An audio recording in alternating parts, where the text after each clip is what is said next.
So let us take a look at the first part, the what part. So based on the evidence, what is the title of the novel?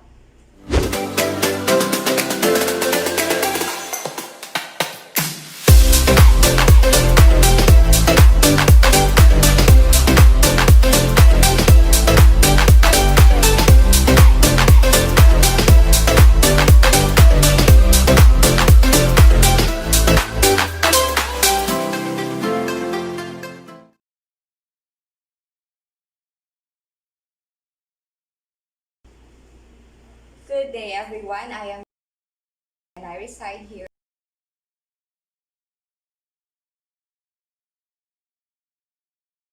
I am applying for grades 7 to 10 or junior high school. And this is my demonstration teaching intended for grade 10 students using inductive method of teaching where a lesson will be revealed at the end of the lesson proper. So let's begin. Good morning class. Who wants to lead the prayer? Yes, Ruby. Before you take your seat, kindly pick all the dirts under your chair. You may now take your seat. Hannah, will you please report for the attendance? That's great, no one is absent. So aside from me, who else do you see here in front? That's right, we have here Detective Conan. So he's here today because he needs your help. He needs to identify the content of the different parts of his paper requirements. And we are going to show him that in using an analogy to a novel. So are you willing to help him? That's great. In order to do that, you are going to be Detective Conan for today, meaning you're going to solve cases and we'll be having series of activities for today. And with that, Detective Conan here brought us these envelopes. So these envelopes contain all the different cases that you are going to solve. As I hand you this envelope, please do not open it until I say so. Also, get only the case that I will ask you to get, and lastly, you have to choose different representative for each case. Is everything clear? Good. So let us have your groupings as I distribute your envelope. So you will be group 1, this will be group 2, then group 3, group 4, of course, group 5, and last but not least, group 6. Are you now ready for our first case? Good. So let us have the first case, which is Detective Conan. Gio, will you please read the instruction? Okay, so all you have to do is to get the Detective Conan case from the envelope. Then there you'll find the picture which contains your evidence. All you have to do is to read that evidence and match that to the word posted on the board. So you have to decide to which word your evidence will best fit. We have here the what and the how. Is everything clear? Great, so your timer starts now. Last 10 seconds, finalize your answers. Time's up. Let us check your work. So I have here the answer key. Group 1 and 2, will you please read the answer key?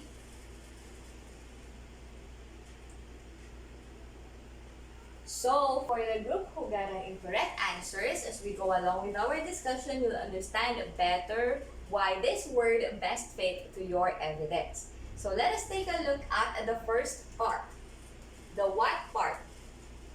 So based on the evidence, what is the title of the novel? Yes, Rico. That's right, it's Les Miserables. How about the author? Yes, Jamie. That is also correct, Victor Hugo. Now, if this part gave us details about the novel, then what specific information does this part give us? Yes, Grace.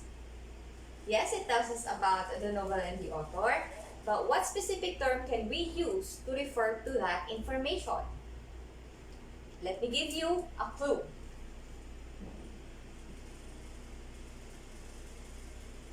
I'm looking for a word that starts with letter B.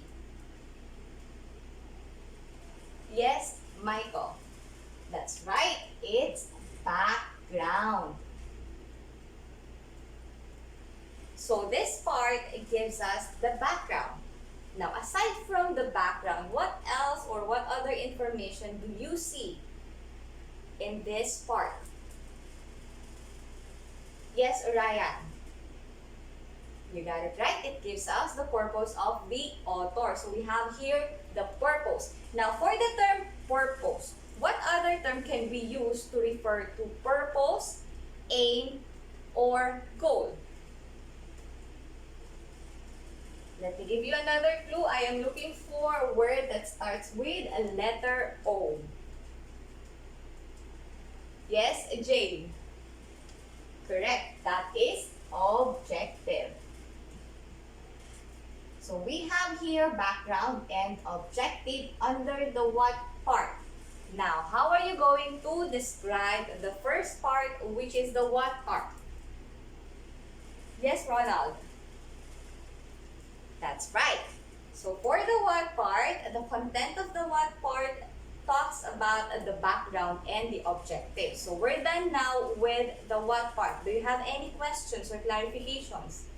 Let us now move to the second part, which is the how part. Now, what information or details can you get from this part? Yes, Ariel. That's right. It tells us how to work.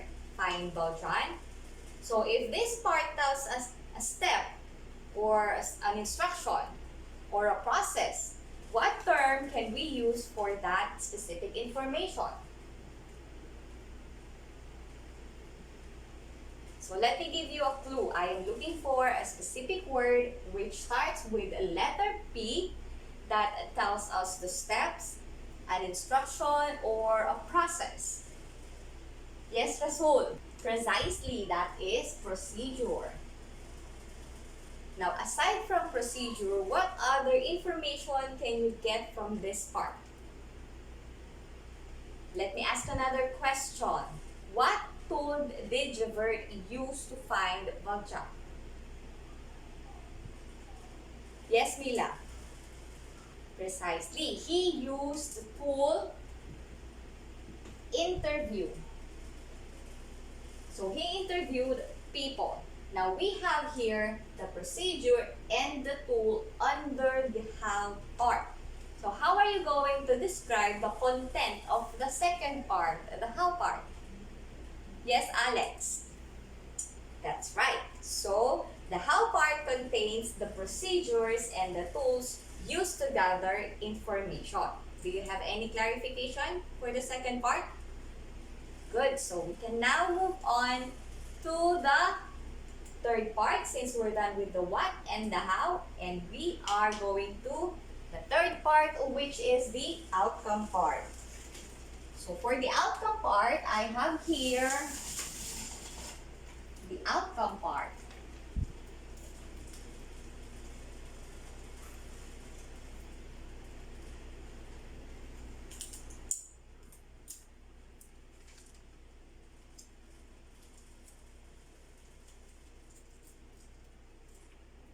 So for the outcome part, we have here two subparts, the table of findings and the brief description of the table. Again, what are the two subparts of the outcome part? Yes, Rose? That's right. So we have here the table of findings and a brief description. So as you can see, the table of findings and the brief descriptions are incomplete. In order to complete this, we have to read the guide question and the novel. So are you ready to read the guide question? Good. So group 3 and group 4, will you please read the guide question? Now, what is common among the guide questions that we have here? Yes, Rico. That's it. They are asking for a social problem. But do you have any idea what is social problem? And can you give me an example of a social problem? Yes, Alice. That's right. Social problems or problems found in the society that we wish to correct. And one example of it is poverty. So, are you now ready to read the novel? Okay, let's read. So, group 1 and group 2, will you please read the first part? Then group 3 and group 4 continue. And for the last part, group 5 and group 6, will you read them? Okay, what have you noticed among the characters that we have in your story? Yes, Joshua. That is true. The characters in the novel experience different social problems. So, do you have any more clarifications or question about the novel? Great. Then, let us move to our next case for us to be able to answer the table and the brief description. Will you get the Who Am I Conan case from the envelope? Lisa, will you please read the instruction? So for the Who Am I Conan, all you have to do is to get the picture of the character. And at the back of that picture, there is a piece of paper wherein you're going to write the social problem they have encountered in the novel. And of course, you have to support it with an evidence. Is everything clear? Well then, your timer starts now. Last 5 seconds, finalize your answers.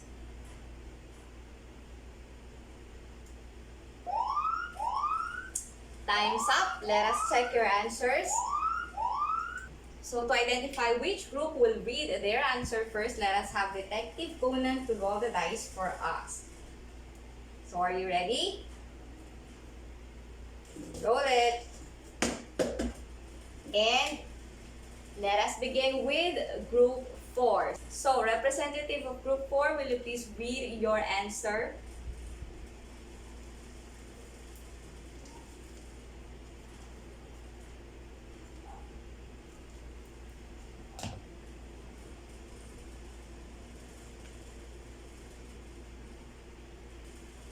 So group 4, your answer here is that Valjean encountered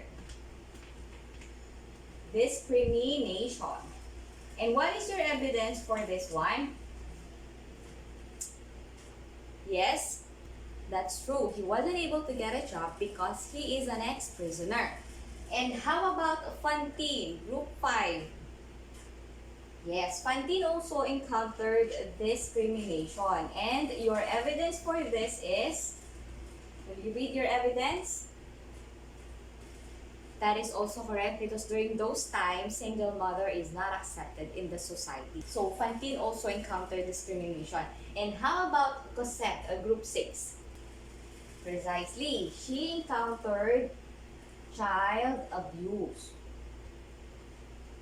And what is your evidence for this? That is also true because Cosette was forced to work as early as 5 years old. So we're done with the table, but we are not done yet with the brief description. So for this part, all you have to do is to complete this statement using the information given or provided in the table of findings. So who wants to complete this part? Yes, Ruby.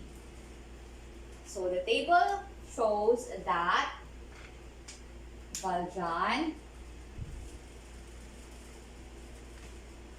encountered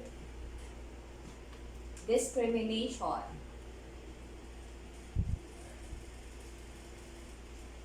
While Fantine also encountered discrimination. And then lastly, Cosette encountered child abuse.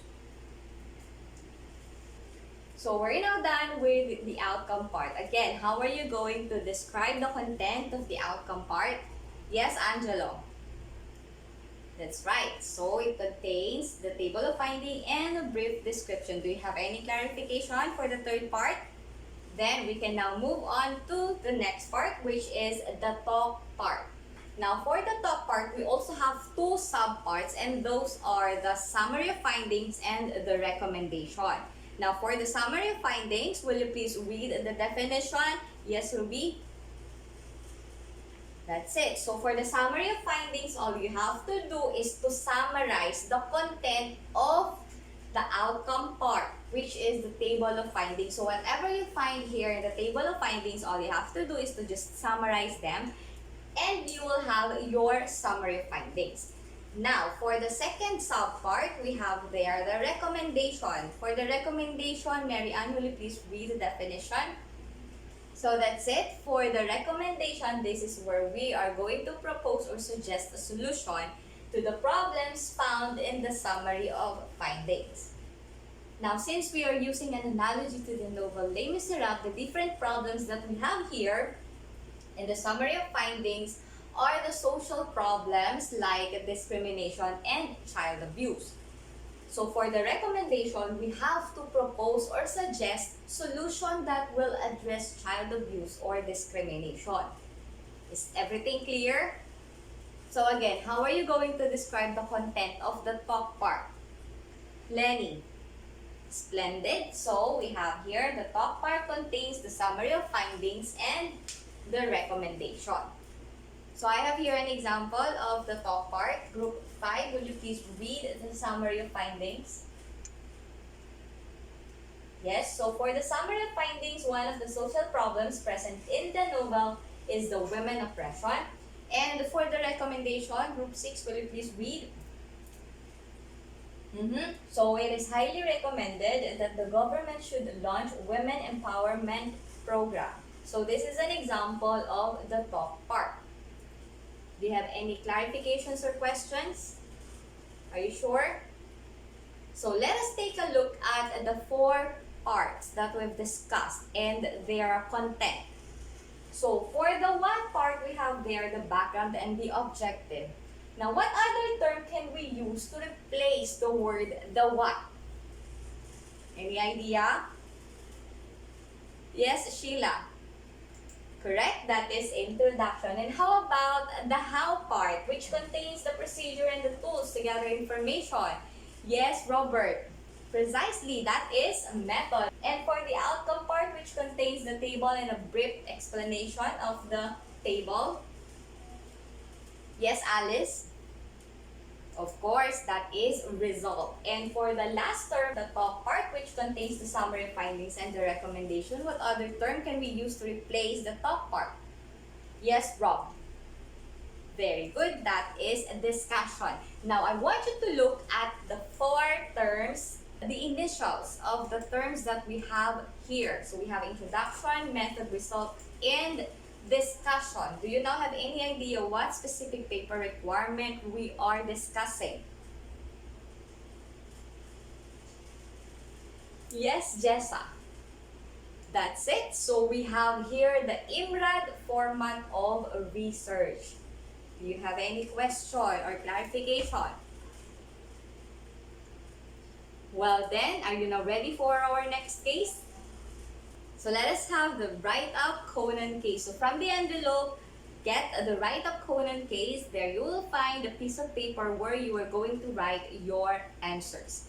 Now for the instruction, Lenny, will you please read the instruction?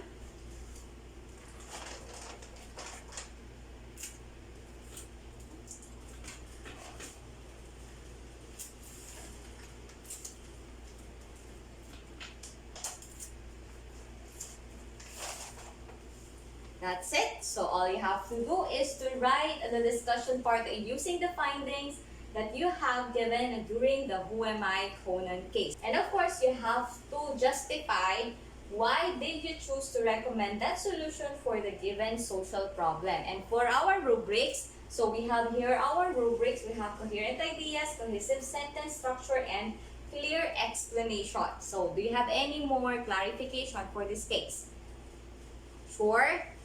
Then your timer starts now. Last 10 seconds, so finalize your answers. Time's up. So let's check your work. So to know which group who will read their answer first, let us have again here Detective Conan to roll the dice for us. So are you ready? Let's roll it. And we have here Group 6. So let's begin with Group 6. Very good. So you all did a great job today, but we're not done yet because still Conan needs us to help him remember all the lessons that we have discussed for today. And we will have our next case as I am Conan.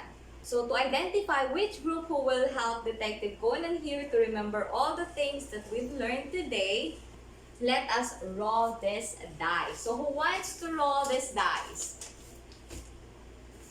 Yes, Jericho. And we'll start with Group 2.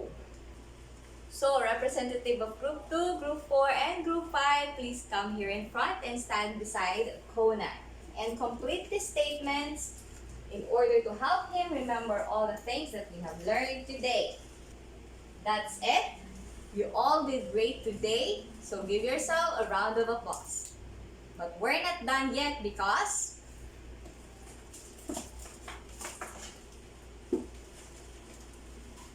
it's crunch time, Conan.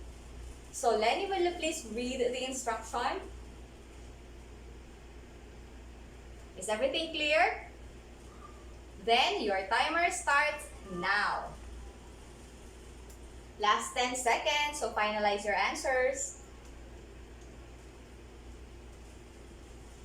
And time's up. Let us check your answers. So please exchange paper with your seatmate. I have here the answer key. Let us check your work. Done checking? Who got the perfect score? Wow, most of you got a perfect score. So please pass the paper together with the envelope forward. Collectors, kindly pile it on the table, please. Thank you. And for our last case for this day, let us have Conan at home. Julie, will you please read the instruction? So any question about Conan at home? Sure? Then let's call it a day. Goodbye, class. See you tomorrow.